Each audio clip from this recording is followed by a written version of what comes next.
So you two were learning buddies. We were teachers together, yeah, in 2003 when we opened up Liberty High School. We had the opportunity. We didn't know each other until then, but in 2003 we opened up the school. We taught together at the same school, and so kind of our paths initially crossed there, and then we went our separate ways. And then when we became administrators, Mr. Canfield became an administrator as well. And then when I came here and just kind of reached out to Mr. Canfield, said, an opportunity to come join this team and to provide, which I know phenomenal leadership that he's had, kind of in the areas that he's supervised to really help our community out. And so he took a leap of faith because he was, doing the same role at another high school, and but the challenge, he wanted to come over to the challenge because he felt like it was his talents and his experiences to really help our students here, and I think I admire him for doing that because not everybody takes that, take those opportunities. Sometimes we get comfortable in what we do, and when you have to come in here and you have to put new systems in place to help our young people out and our community, it's hard work, right? It's not like it's not like hard work where we're like building roofs on a hot summer day or digging ditches, but it's hard work to align systems and to build relationships with young people and our teachers and hire great people like Dr. Ricco to come here and work and like convince a guy like me, found Dr. Ricco, hiring a guy like him to come in here to with his vision. That's where Mr. Canfield's leadership's been exceptional. I'm glad he's part of our fantastic team that we have here. So sorry I interrupted his segment again. Mr. Canfield, keep going. Sorry, this is your minute still. Yeah. You have any questions? I don't want to take up all your time. So I know that you came from Johnston. Yes. So how did you guys communicate if you both decided, hey, let's come to Canyon Springs and freshen it up? I wish it was that easy, right? We just say, hey, let's go to Canyon, right? When I was at Johnston, first of all, I loved being a middle school principal. I never in a million years thought I'd ever be a middle school principal. I always thought like I was kind of high school for life. But I had an opportunity to be an elementary principal for a few years and a middle school principal. Thought that's kind of where I was just going to be and finish my career. But our superintendent kind of just brought an opportunity my way. Spoke to the superintendent, and he said, the principal that was here prior just is going to retire early due to medical issues. And he's like, would you love to have this opportunity to consider being the principal here? And I was like, well, yeah. And it's, and I'm very familiar with the neighborhood and the community. And I thought, well, this would be a great opportunity to come here. And it was just a challenge that I thought, to be quite honest with you, I didn't think I was going to have the opportunity to be a high school principal. I just thought my days in high school were over. But when he presented that to me, it was too tough of an opportunity to refuse, right? So that's kind of how it all worked out. And then having the flexibility as a building leader to hire and build your own team and bring in some great people, some teachers and support staff. That's kind of all happened, right? You don't ever plan it that way. I think that's the one thing that I always like to share to young people, and I say this to my son, and I even tell this to people on my team. Just keep working hard, and it's not even about the job. Just keep doing what you love to do, and then opportunities will present itself to you. If you come in, I don't ever look at this as like, oh, I gotta come and work today. I just go, man, I can't believe this is my job. I get to interact with young people, keeps me sharp. Get to interact. Again, I'm not perfect. I go about my day making mistakes, but each and every day, if I can just be a better leader for everybody, for my teachers, my sports staff, my kids, my community, the students, I should say, the better, right? And that's kind of how it works. To just keep going, and then we'll see what happens. I still got plenty of work to do in my career before I retire. I got many years left. So, but yeah, that's kind of how it all kind of came about, Jerry. So it's just opportunity knocks. You don't know when it happens. It presents to yourself, and the same thing's going to happen to you too. You guys keep doing what you're doing, keep working hard. Someday someone's going to cross and say, hey, I got an opportunity for you. What do you think? And then you're going to think about it and go, is it in my best interests? And you go and make that decision, right? And so that's what's going to happen. It happens to all those individuals that just keep working and doing the right thing and do what you love, right? Don't feel like you got to do something to pay a bill, right? So, yeah. I would like to add on. Yeah, there you go. Sorry, this is your this is still your right. This isn't no, this no, Mr. Canfield segment. Sorry, Dr. Ricco. It's great. I would like to add on though, because he did make a statement where I took a leap of faith kind of to come over here. My position over at my other school, it was fine. I mean, it was, but one thing I learned was you have to find great mentors in your life, right? And I know at your age, you're like, mentor. I mean, it kind of is cheesy. Nobody really thinks about it. And it took me a minute to understand what a mentor was.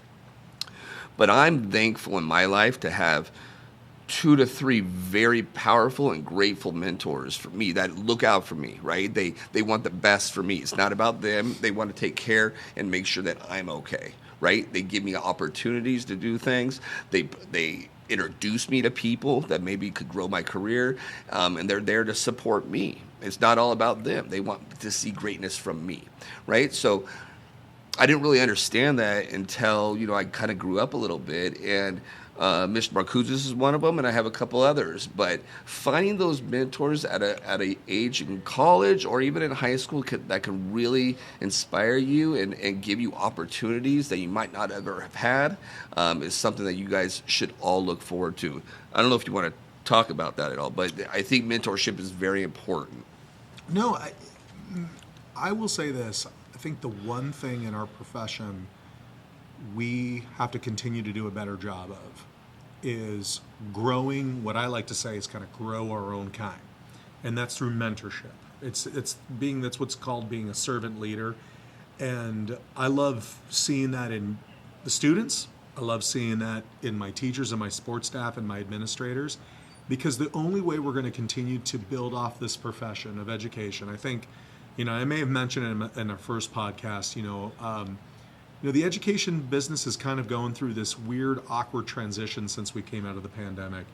And I think more people feel like they know what's going on in education, but we also know that we have to do different ways to get through to young people. We have to have different ways of learning styles, different delivery of education. But the one thing that stands true is that we got to be able to mentor and grow our next generation of who that is, future leaders. And I mean, in you guys, in principals, future principals. I'm involved in mentorship at the district level. I've been very fortunate. I was a lead teacher mentor when I was a teacher. But we need to do that, because who is going to teach the next generation? Who's going to lead the next generation? But when you think about math and science and English and social studies and all these really fun, think of all the stuff that makes school fun, like the coaches, the advisors, activities. Who's going to do that job in 10 years?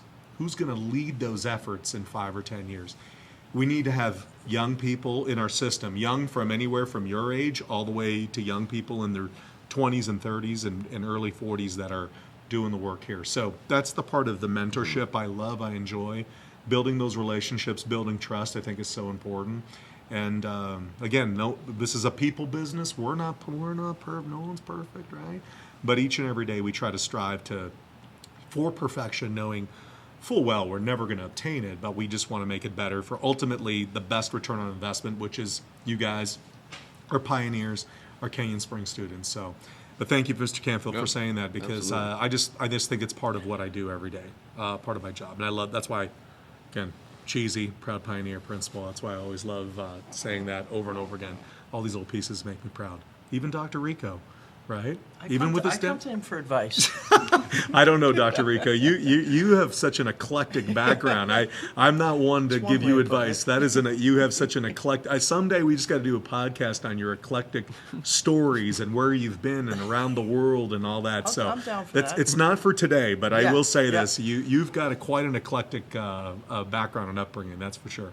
I'd love to do it. Yeah. Speaking of mentors, just wanted to mention a couple. First off, mentors are very important, like they both said. I still have a mentor from the school district who you met, Mr. Thurban Warwick. That's right. He's retired, but I call him once a week. He's my rabbi. Yeah. And we talk and I bounce things off him. And then, funny story here, I think a really significant part of me getting an interview here was in my cover letter, I mentioned my mentors. Yeah. 2 of my mentors are alumni of Slippery Rock University. That's correct. So Dr. Ricco did not misspeak just now. You did say Slippery Rock. That is a real school. Slippery Rock University of Western Pennsylvania. Shout out there, because it is a small little college about an hour north of Pittsburgh, about 45 minutes east of Youngstown, Ohio, an hour south of Erie, PA, so giving you kind of the coordinates from there to triangulate. But yeah, so just kind of not many people know or heard or have come from Slippery Rock. We do have quite a following, believe it or not, of teachers and educators and administrators that have graduated from Slippery Rock and have made their way to Clark County. So yeah, that kind of intrigued me to look further into your cover letter and your resume. And then I said, hey, Mr. Canfield, you got to maybe interview this guy and take a look. And then here we are. The rest is history. Dr. Ricco's here for life now. Yep. So there you go, right? So perfect, yeah.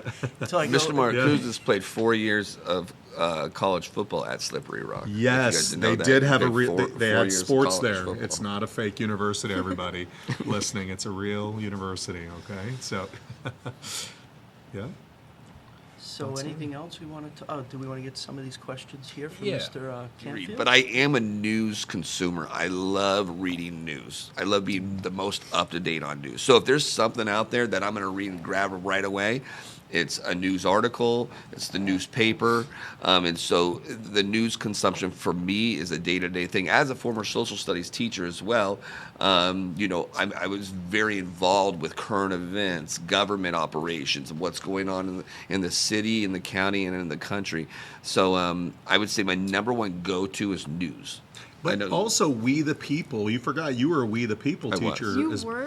Yes, see, Jerry, you didn't know that. Now, he was nowhere close to as good as Dr. Gorillo. True. Shout out Dr. Gorillo. I mean, he was nowhere close to that, right? He was nowhere even close to that. I mean, I think Okay, Canyon just Springs used to say kick, it one time. You don't have to say it four Canyon times. Springs used to kick your butt when you were a We the People Correct. teacher. I think so. I just want to make Correct. that clear. But he was a We the People teacher. So I that's was it. for That's right. for 5 years. Yeah. I was We the People, and that's another great opportunity for all those that are listening. Is that's a great program to get involved in and learn about government systems. But once again, going back, it's history. I love to read about history, learn about history, and read about news. So those aspects of my life is what I consume in a library or on my day-to-day basis. But you did say you started reading a book just a couple in the we were talking with Easton. I know Easton put you on blast here, but you were reading.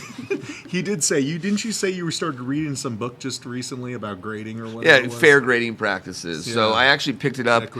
Equity. Practices Yeah, for fair grading, equity. but I picked it up in his conference room actually, and we've instituted some of those policies at Canyon Springs, in fact, and so I just wanted to kind of get more into the weeds about it and the philosophies behind it, and so I do grab onto some books that definitely are part of my day-to-day life, like education and grading practices and communication, and so there are a handful of books out there that I do read on a day-to-day basis to help my profession as well. So what I'm going to do, so the next time Mr. Canfield comes on the podcast, I'm going to assign him a book to read.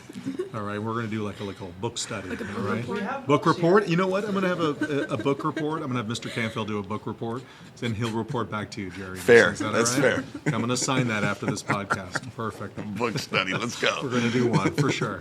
Yeah. Do you read? I do read quite frequently. I hope so. As read a students, you lot, guys yeah. do. Yeah, that'd be great. That'd be awesome if you guys read. Yeah. What about you? Do you read? I read subtitles. You put us on blast, on Easton, and now you're not. Come on, you got to own it, sir. read Subtitles. In my You're too philosophy, I want to be more of a writer than a reader, Okay. but Well, not yeah. like a public. Yeah. Just like for my future family and all that, Yeah. because people won't remember what you say; they'll remember what you write. That's true. most. Do you have a specific type of writing style that you prefer? Do you like argumentative writing? Do you like expository based writing or narrative or poetry? What kind of writing styles do you prefer? It's going to be more informative. 'cause Okay, I feel like, informative writing. Okay, that's good. it's one of those things we push for where the future generation doesn't have to worry about, Of course. problems that the Yeah. past generation had to worry about.